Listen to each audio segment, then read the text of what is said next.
If you liked the video, feel free to subscribe. We have battle reports, list videos, and other Warhammer 40K content every week. Thanks for watching, thanks for stopping by. This video is taking a look at every Space Marine transport option. The channel has a focus on the Salamanders Space Marine Chapter. The Firestorm Assault Force Detachment is the most common used detachment for the Salamanders, which is all about close quarters combat with our ranged and melee weapons and transports.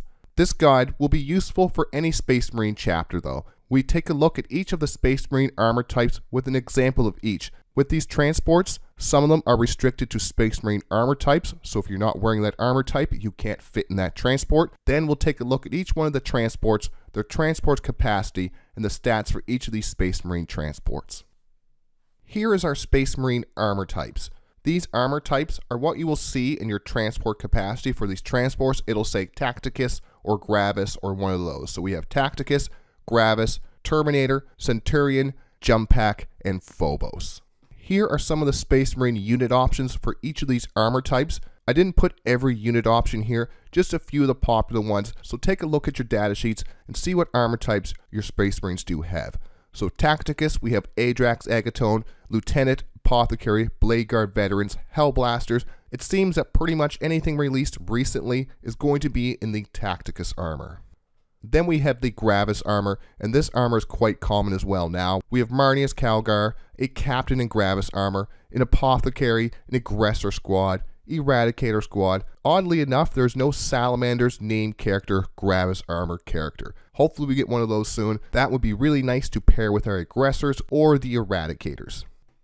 Next up is the iconic Terminator armor. We have Lysander, Captain and Terminator, a Chaplain and Terminator, a Terminator squad, and also a Terminator assault squad. There could be a few other units in here, but these are the main Terminator units that we'll be seeing in our Space Marine list. Next up is Centurions. There's only 2 units of Centurions, the Centurion Assault Squad or the Centurion Devastator Squad. Next up is the Jump Pack. So it's not really an armor type, it's just if they have that Jump Pack equipped, it'll say Jump Pack in their keywords. So we have Cave and Shrike, a Chaplain and Jump Pack, Assault Intercessors with Jump Pack, and some of these armors they won't say Jump Pack in their name, but they still do have that Jump Pack keyword like Inceptors and Suppressor Squads. Then like I said, there could be a few others I missed here, but these are some of the main ones. Last up is our Phobos armor, the Captain in Phobos armor, the Lieutenant with Combi Weapon, the Librarian with Phobos armor. And like a lot of these units, unless you do know what these armor types look like, you do have to look at their data sheets to see what armor type they're wearing, like the Eliminator squad, the Incursors, or the Infiltrator squad. Those are all wearing the Phobos armor. Our very last armor type is the Generic armor. That's just a unit that doesn't have any of those other armor keywords. There's not a lot of these in the game. There's a few firstborn options like Vulcan Histan, the Scout Squad, and the Devastator Squad. The big one here that does make a difference is Vulcan Histan, especially to the Salamanders and the Firestorm Assault Force Detachment. Now onto our transports. We will start our transports with our 3 Land Raider variants. The Land Raiders are some of the toughest vehicles we have for transports. They have a movement of 12, toughness of 12, they 2-up save, 16 wounds, 6 leadership, and an OC of 5. The stock Land Raider does have some good anti-tank weapons with 2 Godhammer las cannons, 4 shots at strength 12, AP 3, D6 plus 1, so they can pack some anti-tank punch, but we're mostly taking these for the transport if you're taking a Land Raider. The Land Raider can transport up to 12 Adeptus Astartes infantry. Gravis and Terminator armor take 2 slots, and Centurion models take 3 each. As we can see here, there's no restriction with Phobos or Tacticus or anything like that. It's just if you take Gravis or Terminators or Centurions, they take more room in the transport. The Land Raider is a great transport for putting pretty much any of our Space Marine infantry inside of it for transport. All 3 of our Land Raider variants have the same abilities: Deadly Demise D6, Oath of Moment, and Assault Ramp. An Assault Ramp, each time a unit disembarks from this model after it's made a normal move, that unit is eligible to declare a charge this turn. So what you can do is you can drive this off the board, hop your unit out, and still charge with that unit. These Land Raiders are the toughest land transport we have access to. The stock Land Raider has the most long-range anti-tank potential, a big transport capacity of 12. These are a great mix of toughness, shooting, and transport. Although the stock Land Raider is not cheap, it comes in at a current 240 points. Next up is the Land Raider Redeemer, the same profile except with different weapons and a different transport capacity. The big guns on the Redeemer are the Flamestorm cannons. The transport capacity, it's the same type of units. Instead, you can transport up to 14 Adeptus Astartes infantry models inside the Land Raider Redeemer. The best anti-infantry Land Raider we have. It has great synergy with the Firestorm Assault Force Detachment. Vulcan his stand can give the Flamestorm cannons reroll the wound roll into one enemy target. Transport capacity of 14 gives us enough space to fit 6 aggressors with a Captain and Gravis armor since they do take 2 slots each. 14 divided by 2 is our 7 model unit, so we can fit that unit inside the Land Raider Redeemer. That combo is getting very expensive though, currently at 605 points as of April 2025 to have a Land Raider, 6 aggressors with a Gravis Captain inside. Very expensive. Our last Land Raider variant is the Land Raider Crusader. And as you can see here, it doesn't have the most potent of guns, but it has a big transport capacity of 16. This Land Raider variant has the weakest of all 3 in terms of shooting potential. It makes up for it by being the cheapest point-wise of all 3 Land Raiders. It also has the largest transport capacity of all 3 at 16. And once again, the great thing about these Land Raiders is that they're not armor locked. You can pretty much put any kind of Space Marine infantry inside a Land Raider. Next up is the Impulsor, and this is where we start getting into some of those armor locked transports. The Impulsor has a movement of 12, toughness of 9, 3-up save, 11 wounds, 6 leadership, and an OC of 2. It does have a variation of different weapons here, but it's not really a damage-dealing transport. It's mostly a cheap transport for transporting around some Space Marines. The transport capacity of the Impulsor, this model has a transport capacity of 7 Tacticus or 7 Phobos infantry models. This model has a transport capacity of 7 Tacticus or 7 Phobos infantry models, and it cannot transport jump pack models. So that means Inceptors, Assault Intercessors with jump packs, or any of those infantry with the jump pack keyword in their datasheet. The Impulsor's abilities, we have Deadly Demise D3, Firing Deck 6, Oath of Moment, and Assault Vehicle. Assault Vehicle, units can disembark from this transport after it has advanced. Units that do so count as having made a normal move and cannot declare a charge that turn. With Assault Vehicle, we can advance the Impulsor, jump out with the unit inside, and still shoot with that unit, even if the unit doesn't have the Assault keyword or anything like that. The big thing I wanted to mention about the Impulsor and the base idea for this video, Vulcan his stand does not have the Tacticus armor. That means he cannot embark in an Impulsor. This really hurts us in the Firestorm Assault Force. It forces us to use a Repulsor or Land Raider or another much more expensive transport. I have made this mistake myself in a few list videos for the Salamanders. I'll make a list video, I'll put Vulcan in there, attach him to some company heroes, say I'm going to throw him in the Impulsor, and then realize in the comments that, hey, we can't put him in the Impulsor. Hopefully that does get changed, because right now it really does hurt Vulcan not being able to go inside an Impulsor. With 7 total models inside, it can't even hold our Death Ball of Ajax, a Lieutenant, and 6 Blade Guard combo. That is 8 Tacticus models, and the Impulsor can only transport 7 Tacticus models. The next 2 transports we're going to look at is the Repulsor and the Repulsor Executioner, and these are gun platforms that happen to be transports as well. So the Repulsor has a movement of 10, toughness of 12, 3-up save, 16 wounds, 6 leadership, and an OC of 5. There's a bunch of different deadly weapons equipped on the Repulsor. It is the Repulsor's transport capacity that we're taking a look at here. This model has a transport capacity of 14 Adeptus Astartes infantry models. Each jump pack, Wolfen, Gravis, or Terminator model armor takes up the space of 2 models, and each Centurion model takes up the space of 3 models. If you are wondering, the Wolfen or a Space Wolf specific unit. The Repulsor's abilities, Deadly Demise D6, Oath of Moment, and Emergency Combat Embarkation. This is a neat ability if you do have an Adeptus Astartes unit within 3 inches of this repulsor. If that unit does get charged, you can jump that unit inside of the transport. You do have to be within 3 inches of the transport, but it can really save a unit from being charged and taken out in the fight phase. This is one of our better transport options, a big transport capacity of 14, cheaper than any of our Land Raider variants, currently at 180 points. It is less durable as the Land Raider since the Land Raider does have a 2-up save and the Repulsor only has that 3-up save.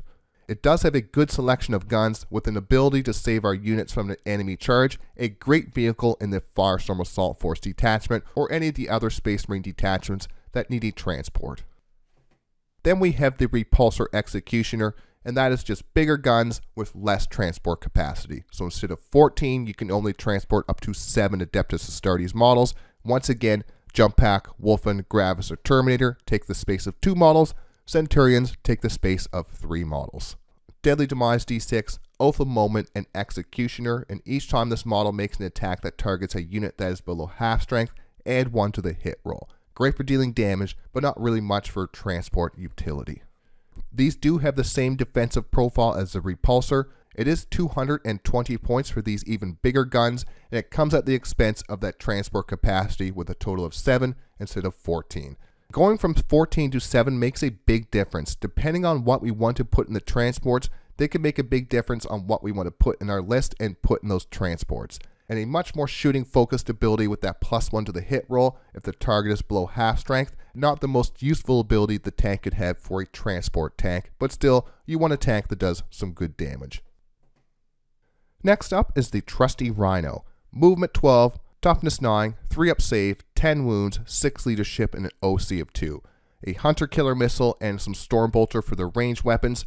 Transport capacity, it can carry up to 12 Adeptus Astartes infantry models, but it cannot transport Jump Pack, Wolfen, Phobos, Gravis, Centurion, Terminator, or Tacticus models, except if a Tacticus character model began attached to a non-Tacticus unit. The Rhino's abilities is Deadly Demise D3, Oath of Moment, Firing Deck 2, and Self-Repair. At the end of your command phase, this model regains 1 lost wound. Other than a personal party bust for Vulcan Hastan running solo, and then jam it full of 10 Devastators or something like that, unless I've missed a few key models, this vehicle is not going to be seeing that much play in many of the Space Marine lists. There's just not many Space Marine infantry units that are not Jump Pack, Wolfen, Phobos, Gravis, Centurion, Terminator, or Tacticus. That's pretty much everything except for those few firstborn models that don't have any of those keywords like Vulcan Hastan, the Devastators, or the Scout Squad. The channel has a focus on the Firestorm Assault Force Salamanders, and I have never used a Rhino in a game with that detachment. That is the transport detachment, so that's saying something with the Rhinos. I have a feeling these are going to be phased out or something needs to change so you can actually take these on the table and actually put something inside of it. That's not just a few very select models. I see lots of Rhinos being played in Chaos Space Marines, but Space Marine lists, there's just not many of them. Let's take a look at a few of the more obscure transports, but still transports nonetheless. First we have the Razorback, and that is pretty much just a Rhino with some gun strapped to it and a lower transport capacity. And once again, it cannot transport Jump Pack, Wolfen, Phobos, Gravis, and so on, and only a transport capacity of 6 instead of the big 12 of the Rhino. Like the Rhino, we don't have a lot of Space Marine options to put inside of this other than Vulcan Hastan with some Devastators, and Vulcan, he cannot lead those Devastators, so they just be kind of hanging out in this Razorback together. So once again, it's just not a transport vehicle we're going to be using a lot in our Space Marine lists. We do have some flying transports as well. We do have the Stormraven Gunship, a movement of 20, toughness of 10, 3-up save, 14 wounds, 6 leadership, and an OC of 0. The transport capacity for the Stormraven is 12 Adeptus Astartes infantry models and 1 Dreadnought. Each Jump Pack, Wolfen, Gravis, or Terminator armor takes the space of 2 models. Centurion models take the space of 3 models. The Stormraven Gunship is like the Land Raider, where there's not a lot of restrictions of what kind of armor you can put inside the transport, it's just how much you can put inside that transport. The Stormraven abilities, Deadly Demise D6, Hover, Oath of Moment, and Armored Resilience. Each time attack is allocated to this model, subtract 1 from the damage of that attack. So that will help this vehicle stay around on the board a little bit longer. 280 points currently. Another expensive transport to add to the list though. 12 infantry and 1 dreadnought dropped on the opponent's head is a threat. I just don't know if the asking price for that whole combo is worth it or not. Unless I have missed one, this is our last transport, the Thunderhawk Gunship. A big movement of 20, toughness 12, 2-up save, 30 wounds, 6 leadership, and an OC of 0. This model has the transport capacity of 30 Adeptus Astartes infantry or Adeptus Astartes mounted vehicles, and that's something different. Mounted vehicles, usually we cannot put mounted vehicles inside any of our transports, and each jump pack, Wolfen, Gravis, Terminator model takes the space of 2 models, and each Centurion model takes the space of 3 models. Each of our mounted models takes the space of 4 models. And that big 30 is the biggest transport capacity of all of our Space Marine transports. A deadly demise of D6+2, hover, oath of moment, and aerial assault, where each time a unit with the deep strike ability disembarks from this model after has made a normal move, that unit is eligible to declare charge this turn. This is pretty much where the Land Raider, where you can move the Land Raider, take your unit out, and still charge with it. But with aerial assault, you need to have the deep strike ability to be able to charge after you've disembarked from this transport after it has moved. 840 points is a big asking price for a transport to carry up to 30 models. It does have some big guns strapped to it, just not enough to warrant the big price tag. Anytime these see any kind of play in the competitive scene, they get points nerfed soon after. And unless you have one of these already or really want one, I would ignore this option. They look awesome, they're great, they're huge, but they're very expensive, and you're probably not going to use it on the table all that often unless you're just playing a casual game. Even then, 840 points is a huge chunk of your army. That's all of our armor types and our transports that those armor types can go inside of. Let's finish the video with some final thoughts.